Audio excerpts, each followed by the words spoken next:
Hello students. आज के video में हम जयशंकर प्रसाद जी को पढ़ेंगे। जयशंकर प्रसाद जी छायावादी युग के जाने माने हिंदी साहित्यकार हैं।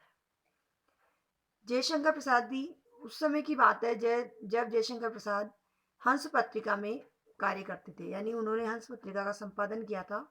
उसी समय पत्रिका के माध्यम से आत्मकथा का प्रकाशन करने का निर्णय लिया गया। तब उनके सभी सहकर्मियों ने कहा कि सबसे पहले जयशंकर प्रसाद जी आप अपनी आत्मकथा लिखें, जिसका प्रकाशन पत्रिका में किया जाएगा। सब लोग चाहते थे, सब लोगों की सहमति यही थी कि जयशंकर प्रसाद जी की सबसे पहले आत्मकथा प्रकाशित की जाए, लेकिन उसके लिए खुद जयशंकर प्रसाद जी असहमत थे।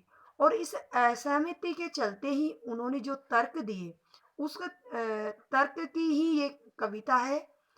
जो पंक्तियां हैं वो उन्होंने अपनी आत्मकथा में लिखा है कि मैं आत्मकथा लिखूं या ना लिखूं, क्योंकि मेरे जीवन में ऐसा कुछ है ही नहीं जिसको मैं लिख करके सबको बताऊं।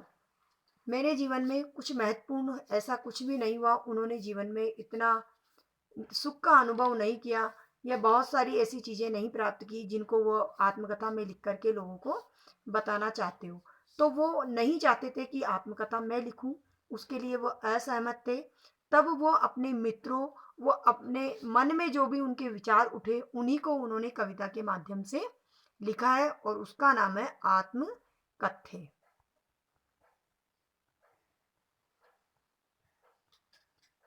जयशंकर प्रसाद जी की आत्मकथ्य में हम पढ़ेंगे, मधुप गुनगुना कर कह जाता कौन कहानी यह अपनी, मुरझा कर गिर रही पत्तियां देखो कितनी आज घनी। तो प्रसाद जी कहते हैं, वैसे तो ये साधारण लाइनें जिनका अर्थ कुछ और है, लेकिन यहाँ अगर हम लेखक के जीवन से जोड़कर देखें तो उसका अर्थ कुछ और होता है। तो लेखक कहते हैं कि मधुप गुनगुना कर कह जाता कौन कहानी यह अपनी।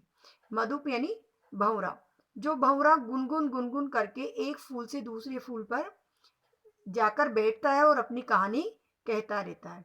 तो यहाँ जयशंकर प्रसाद जी खुद कहते हैं कि मैं उस प्रकार से अपनी कहानी कहने के बजाय मैं लोगों की कहानी सुनना चाहता हूँ।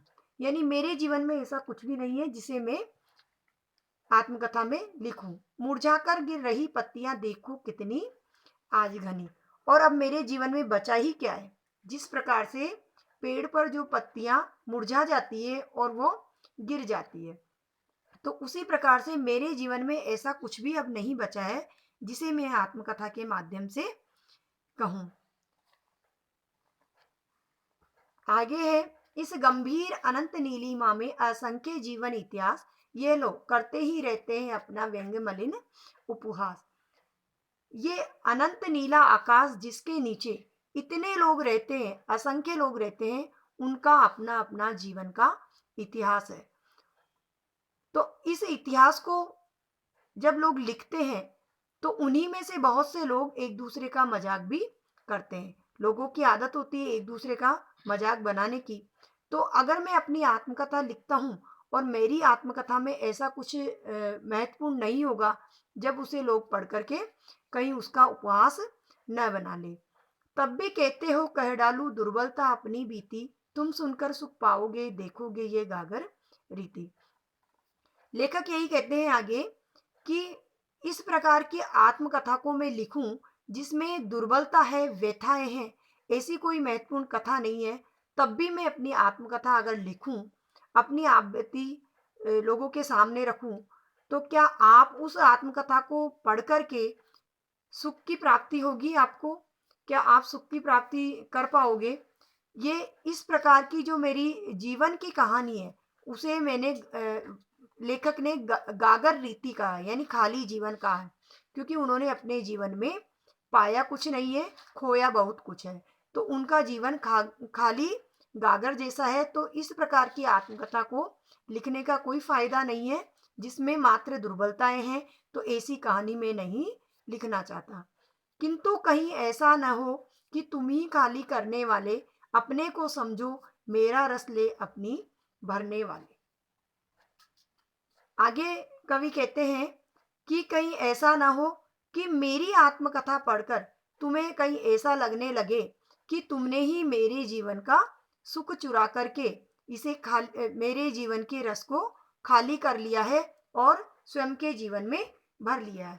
या इसका अर्थ ये भी लिया जा सकता है कि कुछ लोग जो दूसरों की बुराई करते हैं, अपना दुख कहना चाहते हैं, लेकिन अपना दुख तो वो प्रकट नहीं करते हैं और दूसरों के दुख के माध्यम से वो अपने दुख को प्रकट करते हैं। अर्थात अपना दुख नहीं कह करके वह दूसरों का दुख सामने लाते हैं।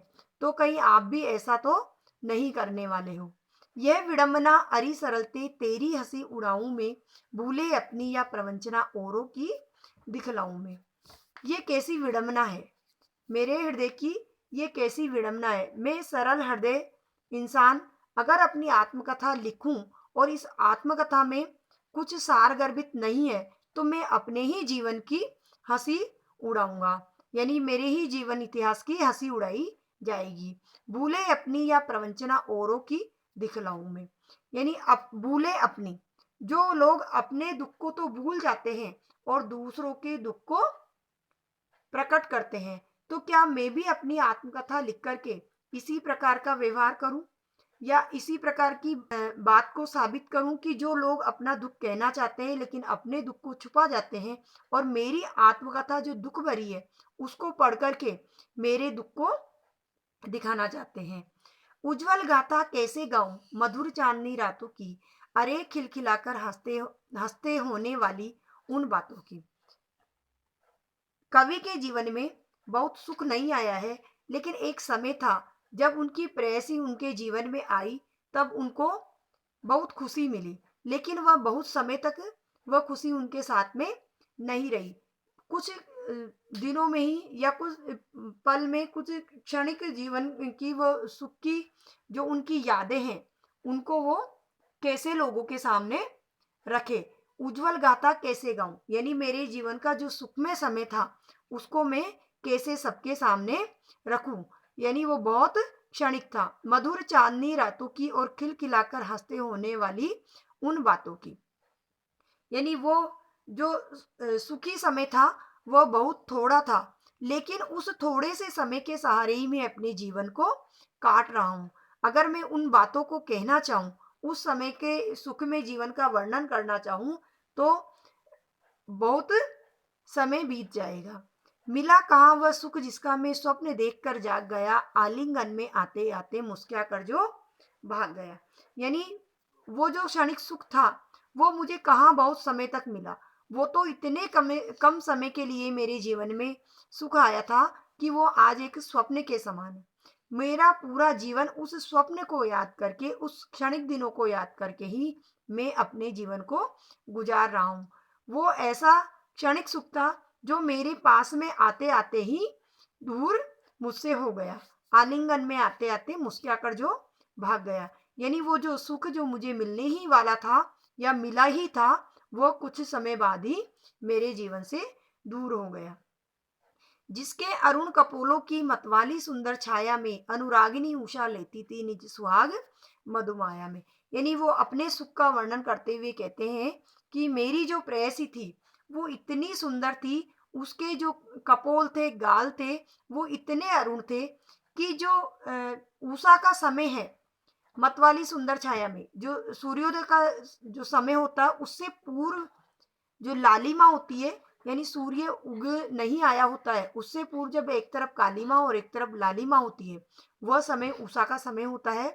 तो मानो मतवाली सुंदर छाया में, यानी मेरे जो प्रेयसी है उसके अरुण कपोलों से ही उस उषा ने अपना सुंदर रूप लिया हो। अनुरागिनी उषा लेती थी निज सुहाग मधुमाया में, ऐसी उनकी कल्पना थी। उनकी कविता की ये कल्पना है कि मेरी प्रेयसी के गाल इतने सुंदर थे, इतने अरुण थे कि जो उषा का समय है, सूर्योदय से पूर्व का समय है, उसने भी वो जो उषा अनुरागिनी है वो मेरे प्रेयसी से चुराया हो। उसकी स्मृति पाथे बनी है, थके पथिक की पंथा की, सीवन की उधेड़ कर देखोगे क्यों मेरी कंथा की। उसकी स्मृति, यानी जो मेरी प्रेयसी की स्मृति है, जो याद है, वो मेरे जीवन का पाथे है, यानी जब कोई राहगीर रास्ते में चलता है और थोड़ी देर पेड़ की छाया में बैठ जाता है या पानी पी लेता है तो उसको बहुत सुकून मिलता है। उसी प्रकार से थका हुआ पथिक, मैं अपने जीवन को थका हुआ अपने जीवन में जीवन जी रहा हूँ और जब वो स्मृति मुझे याद आ जाती है तो वो ही मुझे ताकत देती है। थके पथिक की पंथा की, सीवन को उधेड़ कर, यानी जो मेरा जीवन है उसका मैंने सब कुछ आपको बताया कि मेरा जीवन कितना खाली है और कुछ ऐसे क्षण हैं जिसमें मैंने सुख की प्राप्ति की है और वही स्मृति आज मेरे लिए पाथे यानी रास्ते का नाश्ता बनी हुई है या वो ठंडा पानी बनी हुई है। पाथे वैसे तो नाश्ते को कहा जाता है कि जब राहगीर राह में चलते चलते थक जाता है, उसे भूख लगती है तो थोड़ा वो उसके पास जो है वो खा लेता है तो उसी से उसको तसल्ली हो जाती है।